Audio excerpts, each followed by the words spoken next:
Alright, welcome back everyone. Today up on the bench we have a GM 9.25 IFS front diff and a 1994 GM 14 bolt rear axle. To my knowledge it wasn't making any noise or anything. Should be in good shape, but we're going to pull it apart to see anyway. We're going to start with our axle flanges. They have clips on the end of the axle, like a internal snap ring almost. So I found it's best to just tap them out. This one is held in here. It's this one we tap out. Just like that. And there's that ring I was talking about. So you just have to overcome that. There's our driver's side flange. Let's pull our breather off. Can also get our actuator out here.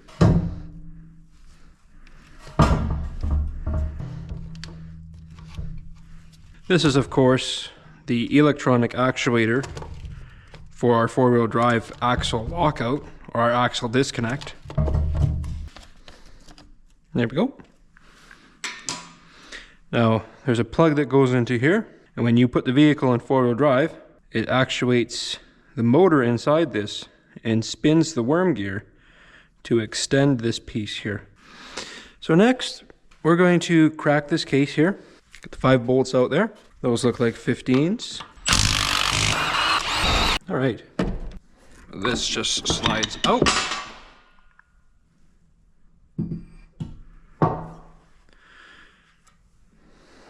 There's the part that fell out.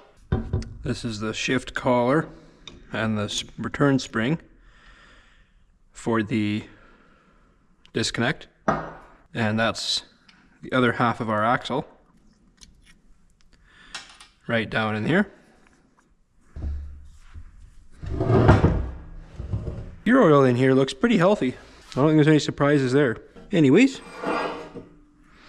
so this axle does in fact have that same snap ring on it. Now that one didn't go flying away, but now we can pull off our other housing. And there's a little washer guy. We'll just leave him in there. And just for the sake of keeping everything organized and clean, we'll put this ring back. Because technically it shouldn't have to have come off. There we are. There's our axle shaft pair. So how this works, like I was saying, was there's this actuator that sits up in here. And when this is extended, it pushes against this. I'll take the spring off to show you better. But it pushes against this. And this surface here is splined with the axle shaft. So when this is pushed in, it locks to the other half of the axle shaft. And then you have power flowing through that axle shaft. They make parts like this, which have this already fully extended, so you can permanently lock this in if you wanted. This next thing, we should take our yoke off.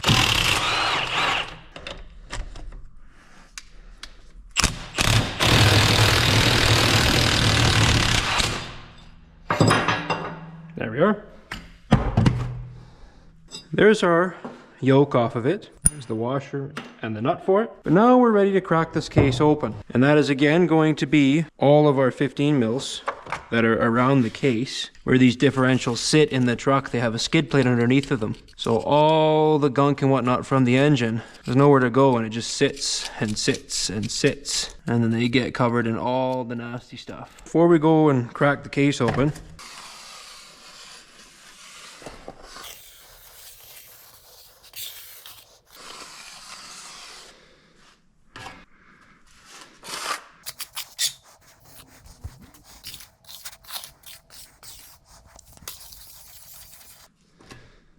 alright, now with our table a little cleaner, now we'll come and we'll pull apart our housing.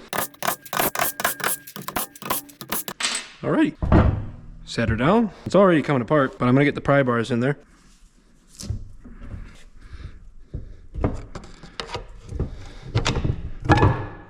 There it is. Here we go. So here's the other half of that axle. That just sits in there. See, it has a bearing, and there's the stub there that it sits on. and it will just ride like that and spin until this collar locks the two together and makes them spin as one. Here's one half of our differential, but here's the actual carrier. So before I continue again, I'm going to get in here and clean more. Now, this stuff is thick. Look at it, it's sitting up off my table like a good quarter inch. It's weird how the viscosity of the oil is visible like that. I don't know. Maybe that's a normal thing. Maybe I'm just a guy. Just a silly guy.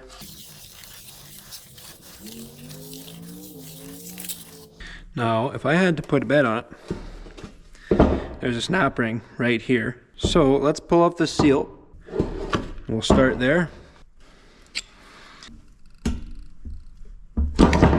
There we go. But that beats my old method. Now I don't see a snap ring in here. It might just be stuck in there. Maybe let's just try a few more taps now. Our nut still threads on perfectly fine. So don't tell me that it was going to damage it. Probably actually going to get rid of the nut, so I don't think the nut's going to fit through that bearing. I just wanted to prove a point. Also, I think it's worth noting that when I'm holding the pinion here, I'm actually kind of like loading it up. I'm trying to pull it that way, just to help everything out here. There we go. There's our pinion. So I guess we can do a quick gear count. 10 by 41. I wonder if that means 10 teeth by 41 teeth. And that means we have a 4:10 axle ratio here and not a 3:73 that I was told. So let's do a count. So I've gone over this before, but I'm going to do it again just because I can. But essentially what you do is you count the number of teeth on your crown gear and you divide it by the number of teeth on your pinion and you come out with your axle ratio. So I like to use a paint pen to help me track which teeth I have and haven't counted. But let's start off with our pinion because it's pretty easy. 1, 2, and 10. 1, 2, 40, 41. So 41 and divide it by 10, we get 4.1 or a 4:10 ratio. So we have our fully disassembled 4:10 gear ratio GM 9 1/4. I'm going to clean everything up and then I'll come back. Okay, I'm back. So we have our fully disassembled 9 1/4 sitting here in front of us. I'll quickly go over the parts. You pretty much, I named them as I pulled them off, but we'll go over them anyway. We have our 4:10 gear set with our crown, our carrier, and our pinion. Our pinion yoke, or the input yoke. This is the other pinion bearing. Our input seal, our driver's side half of the case, the passenger side half of the case. We have the axle tube. We have our case hardware here as well. We have our electronic four-wheel drive actuator. And here we have our driver's side axle and flange, and our passenger side two-piece axle, and of course the shift mechanism for that. I wanted to go over this in a bit more detail because I can explain it all day long, but it's probably best if I show it. So I'm going to grab our shift collar here, give it a quick wipe. So as I said before, this slides back and forth with our shift fork. This normally sits on it like this, and this stub axle just sits on it and it spins freely, right? So when you put it in four-wheel drive, your actuator extends, engaging the shift collar upwards, just like that, locking the two axles together. See? Now I wanted to show that because this is a pretty common style. A lot of GM front axles have this. A lot of Jeep and Chrysler front axles will have this style, along with some of the older AMCs if you're a Jeep fan. Even the second generation of Dodge Ram pickup will have this similar style axle disconnect. And if I'm not mistaken, Toyotas might also have that same style with their own variant. But I wanted to just go over that in more detail so that you can see how it works. And like I said, my truck, when I had it, and I guess still technically, it's permanently locked. So that shift collar is engaged all the time, which gives you fast, responsive four-wheel drive engagement for all your rally racing up in the hills. Something else I wanted to go over was the carrier. I'm gonna flip this guy over. GM differential carriers usually use left-handed bolts to hold their ring gear to the carrier.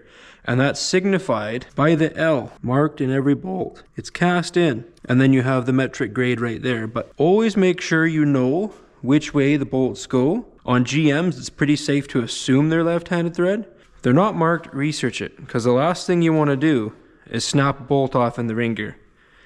You can ask me how I know that. I've got it on Titan right now for our left-hand thread. See, it works backwards. So I'm going to go ahead and bust all these out.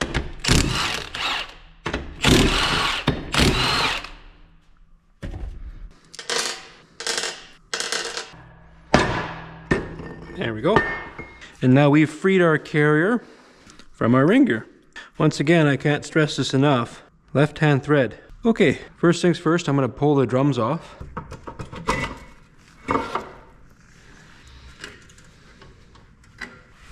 And we're going to pull our axle shaft out.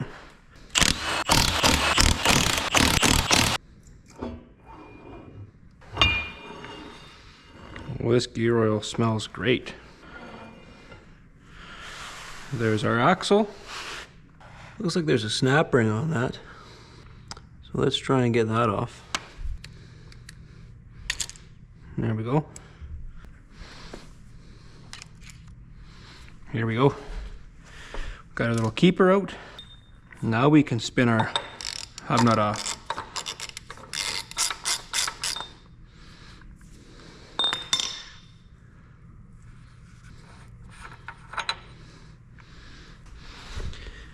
Now we should be able to pull our hub off.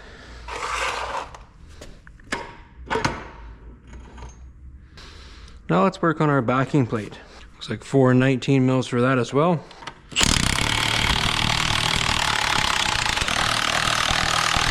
Alright, and with those 4 bolts out and our brake line cut, we can pull the backing plate off. Probably have to hammer, it's probably been on there forever, so we'll grab a tapping utensil. One good hit. Now we can move on to our driver's side. Alright, so we're back at it. Now we're on the driver's side. And this process is the exact same. Tap our drum off here.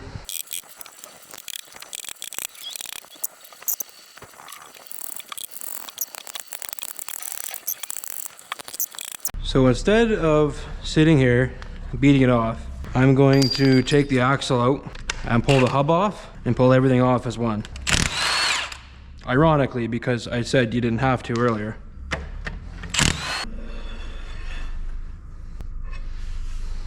And we'll remember to get our little snap ring out,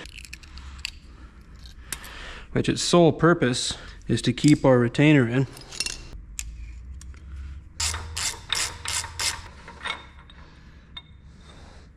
There's our hub nut. Okay, so now my idea here is that I pull everything off, set it down, and I can tap on this face here, or I can flip it over the other way and tap the drum off the other way, but we'll just see what happens. Yeah, see, it's just seized onto the hub.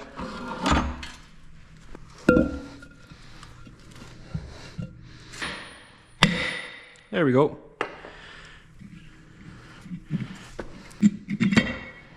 So there's another method if yours is stuck. Now we're going to come in with our 18 mil and we're going to get our backing plate off this side.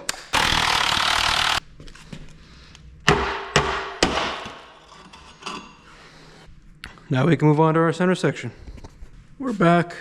Got everything cleaned and shuffled around here. We're going to pull the diff cover off now. And they're 14 mils.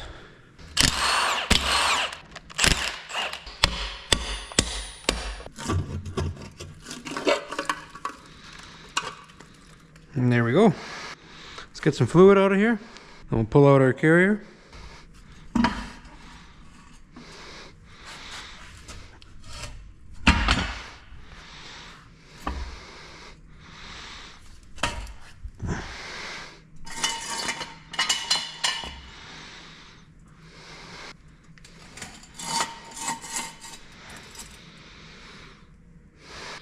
Okay, we'll let that drain for a minute while we're figuring out our next size here.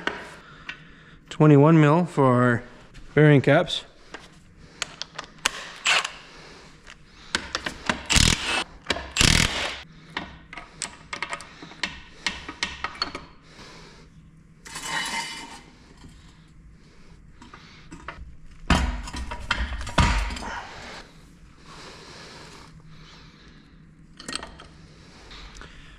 thread in our preload adjuster here. And then we can grab our carrier.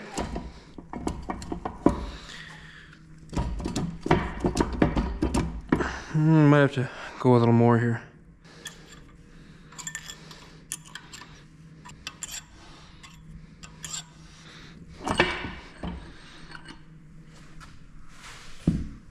Right. There's our absolutely humongous carrier out of the way. The ball of death. I guess we can get our adjusters out too.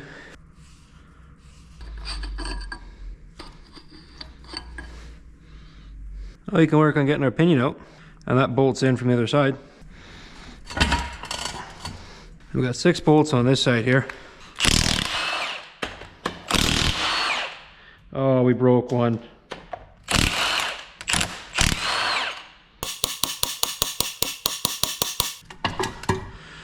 There's our Court 14 pinion. Look at that beefy guy. Look at this, just nothing but meat. A little bit of quick math.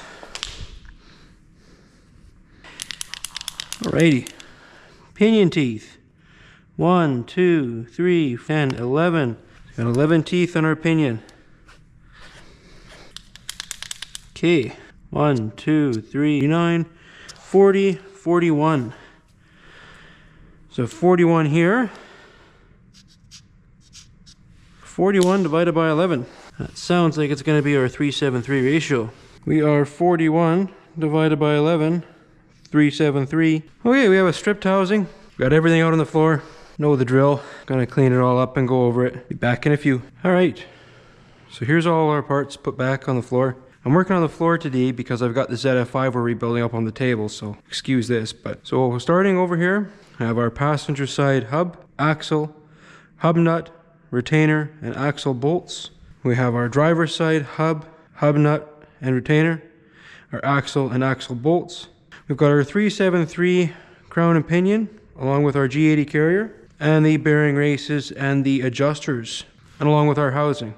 I just put the diff cover back up on there to try and stop some of the fluid from coming out, but didn't work as good as I thought it would. But with that being said, thank you very much for watching. All the good salvageable parts will be up on our eBay, Valorous Wrecking. If you enjoy this type of content, definitely stick around and give us a like and a subscribe. We post pretty regularly and it helps the channel grow. Thanks again for watching. I'll see you in the next one.